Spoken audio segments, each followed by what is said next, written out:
What's up, everyone? Welcome back to the Landlord Chick podcast. So, in today's episode, we're going to be discussing the 2023 markets. And depending on how long this ends up being, we might cut it into two portions because we're going to talk about both the rental market and the purchase market, which I believe are both very, very important topics that we delve into and kind of understand what the trends are looking like they're going to be, how we can still have opportunities in this market, and how we can maybe still manage to rent out some of our units in what is probably going to be the slowest market that we have seen in over 5 years. So without further ado, let's jump into this conversation.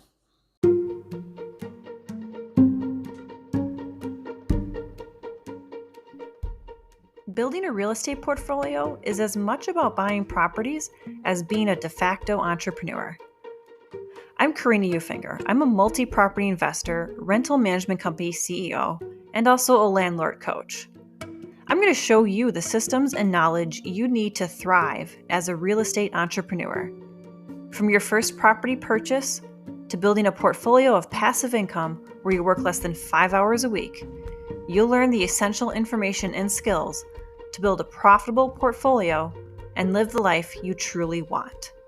Whether you're well on your journey or just starting out, you're in the right place. Welcome to the Landlord Chick podcast.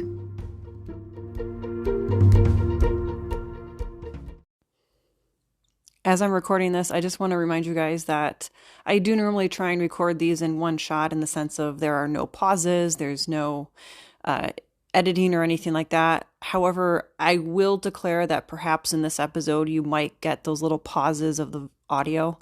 That's only because right now I am recording this with a cat who is having a bad day. She has been feeling under the weather. She went to the vet recently. And today is apparently one of those days that she is requiring a lot of attention from mama. So if the audio pauses and then comes back, it's not normally what I like to do, but I hope you all understand that I have a cat and she does require my love and affection at times right now when she's under the weather. But anyway, let's dive into this conversation about the market. So I figured we'll start talking about the rental market.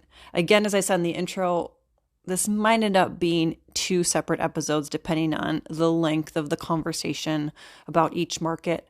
So if I feel like we've gone long enough, I'm going to actually end this podcast and then record a second part pertaining to the purchase and the sale market.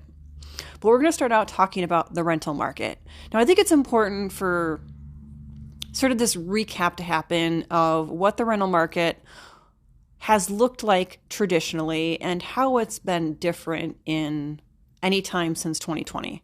And I think this is important because I know there's a lot of people who started their real estate career as a result of like the COVID 2020 mind shift and this idea of increased entrepreneurship and sort of this idea of choosing your own destiny. So I want to make sure we're all kind of starting out with the same basis here. And maybe it's possible that you'll learn a couple of things as well as we talk about the history of where the rental market's been and what's been considered the norm prior to 2020. So I've been in real estate, in rentals, pretty strongly since about 2005, I'd say. If I'm being truthful, I was a intern back, gosh, I'm really dating myself now. Back in the early 2000s, I was an intern at a real estate company that handled rentals when I was a senior in high school. And then kind of like went different ways for a while, but I've been solidly in the real estate industry now since about 2005 and wholly 100% in the real estate industry since 2010. So I have seen the market change, not I want to say a lot, but I've seen it swing back and forth, obviously based on what's in play at the time. So one of the biggest things that sort of plays into how strong the rental market is interest rates. Now, when I say how strong the rental market is, what I'm referring to is how easy is it for us as investors to rent out a vacancy. When I say it's a strong rental market, that means that we likely have a vacancy that is on the market for less than 6 weeks from marketing to move in. For me, that indicates a strong rental market. Now, some of you might be like, hey, whoa, wait, 6 weeks? That's not very strong. I'm saying 6 weeks because realistically, if we show somebody a unit the first week it's available, let's assume they have to give a proper notice to their landlord, which means they're going to be moving in likely at least 4 weeks later. So that's why I say 6 weeks being a strong rental market. Obviously, there's instances where many of us rent units where somebody moves in around 2 weeks or even less than 2 weeks after showing it. But all that being said, one of the biggest driving factors behind the strength of our rental market has been interest rates. So normally what happens is when interest rates drop really low, we have our renters taking the opportunity to become homeowners. So when we've had instances where interest rates have been really low, or perhaps it's been really easy to get home loans because of a particular lending force out there that may or may not have created a crash at some point in recent history. I'm not naming names, but I think we all know who it is. When those situations occur, obviously we don't end up with a very strong rental market. So traditionally, when we look back, our rental market has mostly been determined by the strength of the interest rate, meaning that the higher the interest rate, the more renters we have. The lower the interest rate, the less renters we have. There's also this seasonality to moving. Now, seasonality of moving is going to change a little bit based on where you're investing in the United States. When we look across the United States and we look at places that have 4 seasons, typically the way the rental market goes is our strongest times in the year are going to be April through July. August, we get a little bit of a slowdown. And actually, everyone gets a little bit of slowdown in August because what we do see is that when people are getting ready to put kids into school or they're sort of trying to absorb the last month of summer, they don't really think too much about moving. So August tends to be one of the slower months. Then we get into middle September, end of September, October, it picks up. And then generally November, December, especially once you get towards the end of November, it tends to slow down because of the holidays. Not quite a full hard stop. Usually for most every market that exists, January is a pretty hard full stop on the rental market, meaning it's pretty rare for you to rent something and have it be moved in within the first 2 weeks of January. It's really rather odd or unusual for that sort of circumstance to unfold. Now, in the states that have 4 seasons, we do see that period extended where basically it's January and it's February and it's usually most of March where we find ourselves in a lower market. Now, in the places that have 4 seasons, it's because we usually get our coldest, hardest part of winter in January and February. And honestly, nobody really wants to move when it snows. So if you're someone who lives in Texas and you're beginning to invest in Michigan or Minnesota, Iowa, North Dakota, wherever you've picked, understand that one of the things we think about in these markets is how awful it is to move when there's a potential for snow. Like even if it's just 2 inches of snow, moving in 2 inches of snow is awful. Nobody really wants to do it. So for that reason, your 4 season markets will see a slowdown not only in January, but through February and March. Now, the January slowdown, that happens because number one, people are exhausted from the holidays. Usually they just need to rest and recoup. And 2, they've usually overspent in the holidays, and that feeds into their inability to move. Understanding that, of course, most people are living paycheck to paycheck, the prospect of forking out another security deposit and another first month's rent is not exactly something most people can do in January. So for that reason, we have that traditional market slowdown. So we know what traditionally slows down the market and peaks it up throughout the year. We've just discussed that.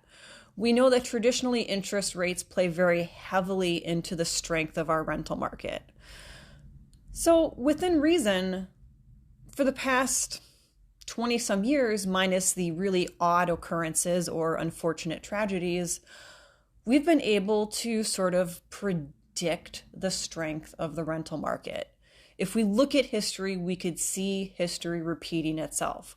We could see, okay, the feds are going to start increasing interest rates, which means we're going to have a slower rental market. We were sort of prepared for these things. But then the universe rolled the dice and they threw us 2020 and said, here, let's see what you do with this. And we had our first pandemic that we've had since 1918. Now, there's a lot of things that went into the pandemic. We're really not going to rehash the pandemic in the sense of interest rates and all that other kind of stuff. I'm going to assume we're all well versed with what happened in 2020 and 2021. So if you're very well versed in that, you probably know that once states started lifting their bans on evictions and it became sort of less about essential work and sort of we returned to the general freedoms of life. This is not meant to be a commentary, just an explanation of a timeline. So once we returned to that aspect of life, what we began to see was a strong rental market, but not just a strong rental market. Honestly, the most insane rental market we have seen in over 25 years. We're talking about a market where people were having anywhere from 25 to 50 showings a week on one property. Now, these are showings scheduled. So you have a huge amount of traffic. You have instances where the mentality is sort of this prospect says, I will give you this blank check, fill in the dollar amount, and that is what I will pay for this property. Now, I'm not saying that that did for sure happen. I'm certainly not advocating that because that in itself is a very troublesome idea, which I would love to have a podcast about just how that sort of affects everything going down the line. But that definitely illustrates the type of market that we had in, I would say, probably the latter part of 2020 and through all of 2021. We had a market where when you put something out there saying it was for rent, you had instant interest, high level of interest. You had people where they're sort of tripping over themselves and tripping over each other to be the one to get that rental unit. Now, why was this created? Well, I don't think this had so much necessarily to do with any of the finances of the pandemic. Like, yes, we all know that there was like WERA assistance available here in Wisconsin, which is like emergency rental assistance. Many states across the country had something similar. We also know that there were other sort of, what do you call it, like holidays off of certain payments. So people had money sitting around. I don't really believe that was necessarily the driving force behind the idea of the mass movement that happened in the latter part of 2020 and all of 2021. I honestly think what fed that monstrous market that we had was more the mentality side of the pandemic. You had people who were suddenly in their homes 24/7 for 4, 5, 6 months. You had people who suddenly were going to be working from home indefinitely. And they were looking around at their surroundings and going, well, this place was fine when I was only spending 4 hours a night here, maybe 5 times a week. But now that I'm here almost all the time, I need a change. And I also think beyond that idea, there was this idea of carpe diem, seize the moment, this is my life, live my life. Like we all sort of had that mentality, I think, when this all came about first in March and April of 2020. So we have these two mentalities that are feeding into this desire to move.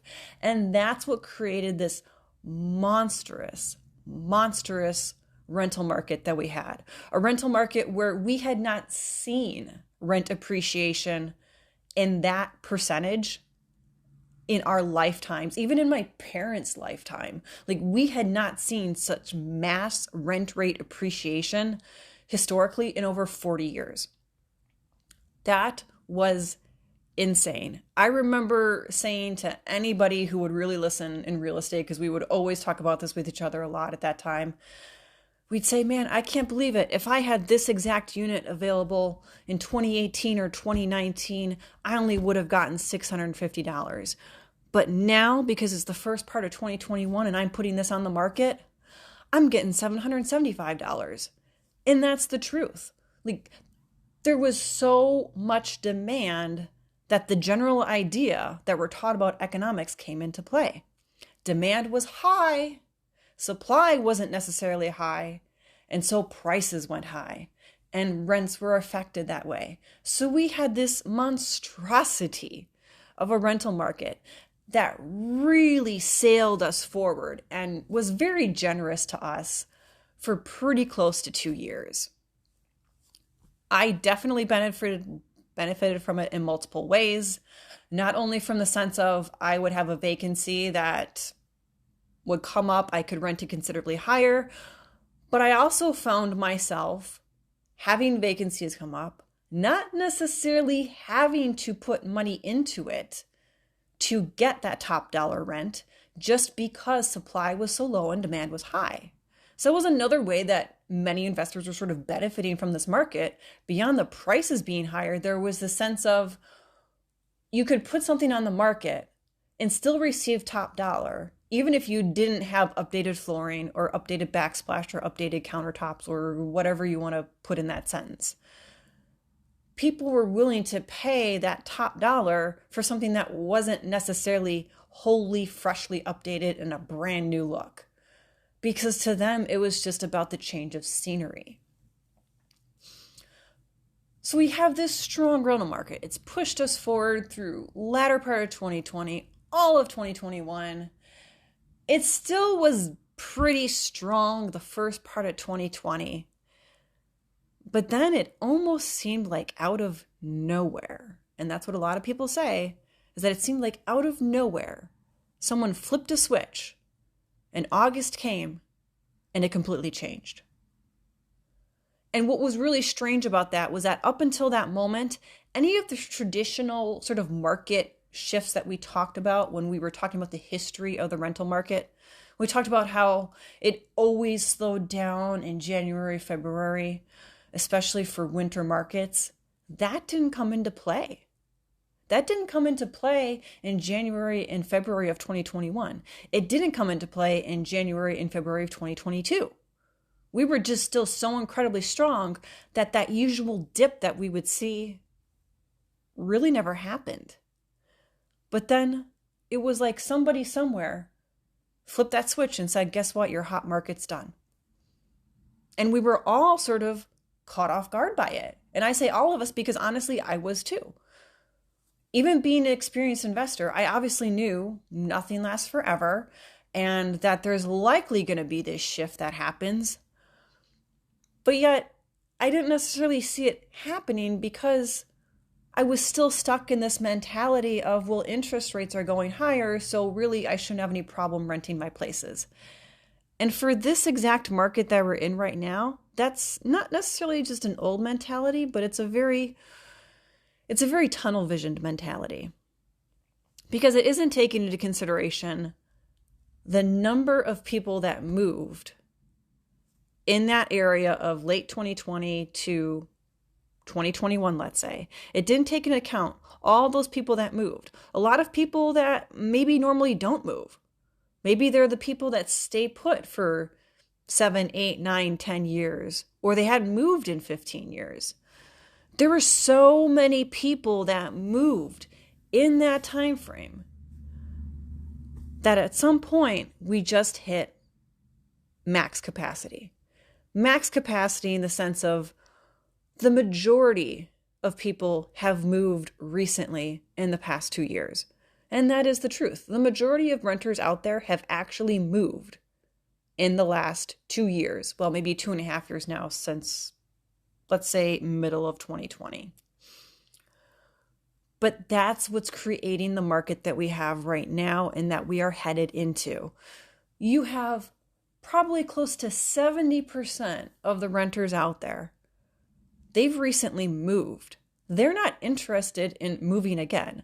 Oddly enough, we might think as landlords this might be different, especially if we're prone to having constant turnover. We might think, well, no, people move all the time. It's not truly that way.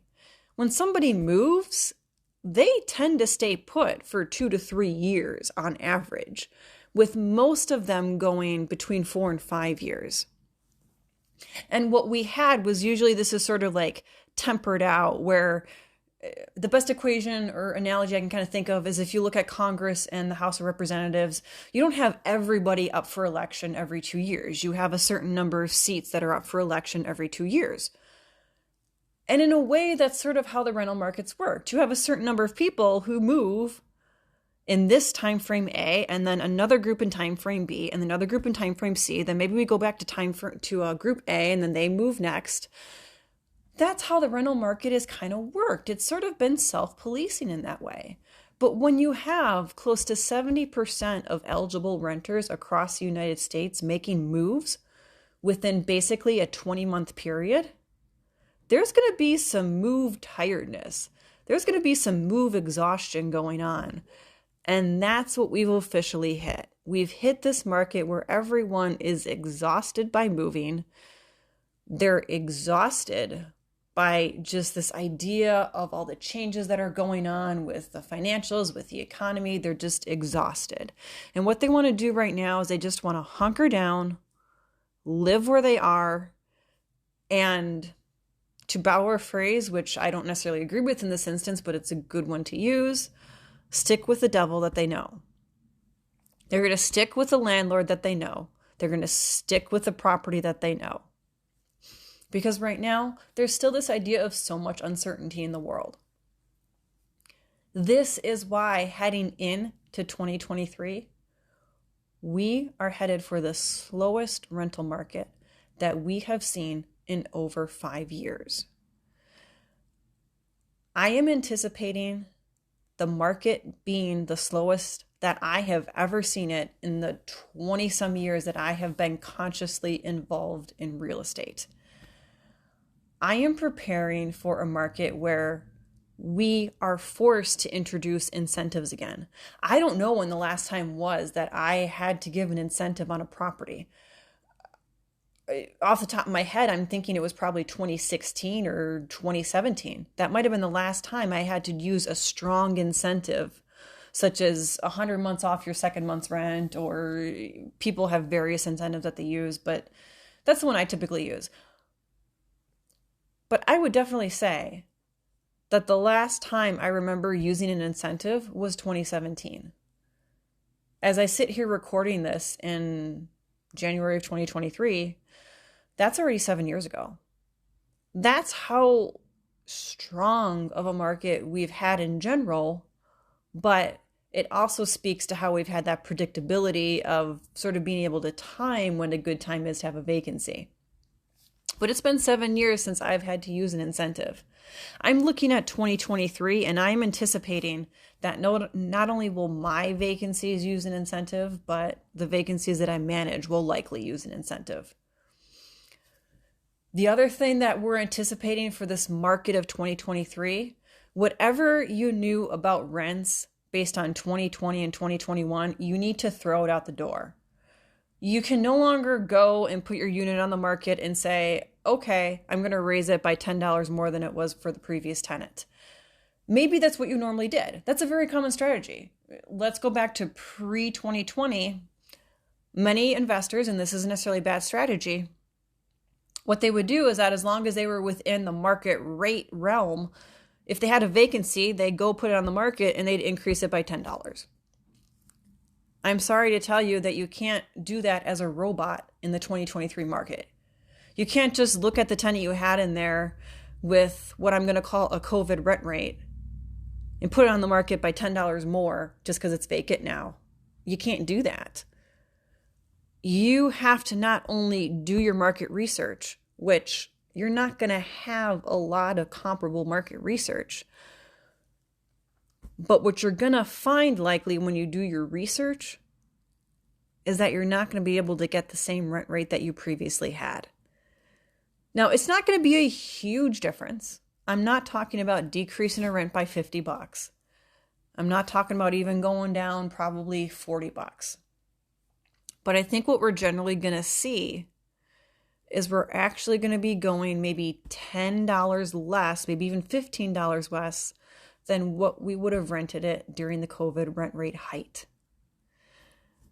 So if I have a unit that I rented during COVID for $775, which I believe I have one that I rented for that, if I were to suddenly have it available here in 2023, I'm already anticipating probably renting it for maybe about $760.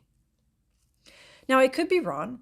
I could put it on the market and maybe my particular local market's going to feed a little differently. Obviously, as I'm saying this, understand there's local market intricacies that play into this. But generally speaking, you're going to be looking at decreasing your rents just a little bit, or maybe if you're lucky, just not increasing them. And the part to remember is don't necessarily look at that rent rate that you just had and go, oh my God, I can't believe I'm decreasing my rent. Because we're in an anomaly. We're coming out of an anomaly. We're coming out of a situation where we have had massive rent appreciation. And at some point, it does kind of have to autocorrect. So what I recommend you do is when you're forced to do that decrease, don't look at it based on that anomaly rent. If you've had your property long enough, I suggest you go back to 2018, 2019, look at what you were renting your unit for then, and take that as a little bit of solace. Because probably what you're going to see is you're still going to be $100 above what you were renting in 2018, 2019. And if you consider the fact that that's just a 4 or 3 year gap of time, that's a pretty good improvement. Now, we are already at the 25-minute mark for this episode, so this is going as long as I thought it would. So the last thing I want to say on this is that we talked about doing market research, and I think it's really important to kind of drive this point home that because inventory is going to be relatively low throughout the year, it's going to be more important for you to be consistently and proactively doing your market research. This is going to be one of those years that I highly recommend what you're doing is you're spending 15 minutes every other month just perusing the local listings to get an idea of what your rental property should be listed for. And even if you have a property manager, I highly recommend you do this because one thing I have noticed, and I haven't spoken to this on the podcast before, is that there are some property managers out there who go way too hard on the conservative side of rents. They will rent stuff for easily $75, $100 below market rate just because they know it guarantees them a rental. And it's going to, in their minds, make them look really good to their client because they rented it so quickly and they were able to just get it rented. So even if you do have a property manager, I highly recommend that, especially for 2023, you take your passivity in investing a little bit more towards the involvement side. And every other month, just do a little bit of a market research so that you know what your property manager could be getting for your rental units. As I've begun to look at the market recently in various places, and I usually see one particular company in each area that is behind rental rates that are $75 to $100 below market rate. And I know why they're doing it. I don't necessarily agree with it. I know why they're doing it. But that's why it's important, even if you have a property manager, to do this research to be sure that they are actually trying to get close to top dollar. Now, of course, maybe you are the investor who's like, you know what, I don't care about that, just as long as I got the money coming in. Totally fine. In this instance, I'm not here to judge you, especially because we are heading into sort of a desert market. I'm certainly not going to judge you by renting it out for $50 less just to guarantee you have a renter. I have no points of judgment here. But just be aware that it's going to be important for you to keep up with rental market research on your own, regardless of whether you have a property manager or not. And don't be afraid to question the property manager. Don't be afraid to actually tell them what you want it rented at, assuming that you're going to be renting it for less than what the market recommends and maybe a little bit more than what they recommend. I never recommend going to your property manager and saying, I know the market says, $1,000, but I want to rent it for $1,100. I never recommend doing that because that just inevitably makes our life hell. But in the circumstance I did talk about where maybe they're shooting a little too conservatively low, by all means, feel free to open up that conversation with your property manager and say, hey, you know what? I really wish we would go a little bit stronger with the rent rate. There's no reason why we shouldn't be able to get $25 more than what you're already aiming for. All right, guys, I hope you enjoyed this podcast. I'm pretty surprised. My cat did not join us at all. Like, she was here when we started, but she didn't vocally join us, and she even left on her own accord in peace. So it was a good recording. All right, guys, there will be part 2 of this segment coming up. So I'm going to record that next, and then you'll see that be posted in a week or 2 after this one's posted. I hope you all have a fantastic week and a half, and I will see you in the next episode.